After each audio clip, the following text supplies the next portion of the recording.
ಕಾಪುವಿನ ಪೊಲಿಪು ಜಾಮಿಯಾ ಮಸ್ಜಿದ್ನ ಅಧೀನದಲ್ಲಿರುವ ಸೈಯದ್ ಅರಬಿ ವಲಿಯಲ್ಲುಮ್ಮರವರ ಇತಿಹಾಸ ಪ್ರಸಿದ್ಧ ಕೈಪುಂಜಾಲು ಸಫರ್ ಜಿಯಾರತ್ ಸೆಪ್ಟೆಂಬರ್ 13ರಂದು ನಡೆಯಲಿದೆ ಎಂದು ಕಾಪು ಪ್ರೆಸ್ ಕ್ಲಬ್ನಲ್ಲಿ ನಡೆದ ಸುದ್ದಿಗೋಷ್ಠಿಯಲ್ಲಿ ಸಮಿತಿಯ ಪ್ರಧಾನ ಕಾರ್ಯದರ್ಶಿ ಶಬೀರ್ ಅಹಮದ್ ತಿಳಿಸಿದ್ದಾರೆ. ಕಾಪುವಿನ ಕೈಪುಂಜಾಲು ಸಮುದ್ರ ಕಿನಾರೆಯಲ್ಲಿರುವ ದರ್ಗಾದಲ್ಲಿ ಪ್ರತಿ ವರ್ಷ ಇಸ್ಲಾಮಿಕ್ ಕ್ಯಾಲೆಂಡರ್ನ ಸಫರ್ ತಿಂಗಳ ಕೊನೆಯ ಬುಧವಾರ ಸಫರ್ ಜಿಯಾರತ್ ನಡೆಯಲಿದೆ.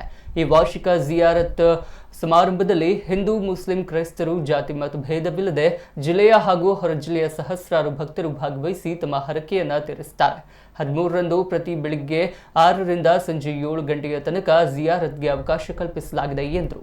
ಸಮಿತಿಯ ಮುಖ್ಯಸ್ಥ ಶಾಬಾನ್ ಫಕೀರಬ್ಬ, ಸದಸ್ಯರಾದ ರಜಬ್ ಉಮರಬ್ಬ ಮತ್ತಿತರರು ಉಪಸ್ಥಿತರಿದ್ದರು.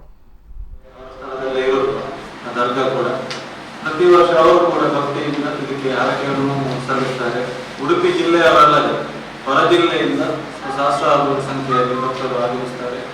ಬೆಳಿಗ್ಗೆ 6 ಗಂಟೆಗಳಿಂದ ಕಾರ್ಯಕ್ರಮ ಪ್ರಾರಂಭವಾಗುತ್ತದೆ.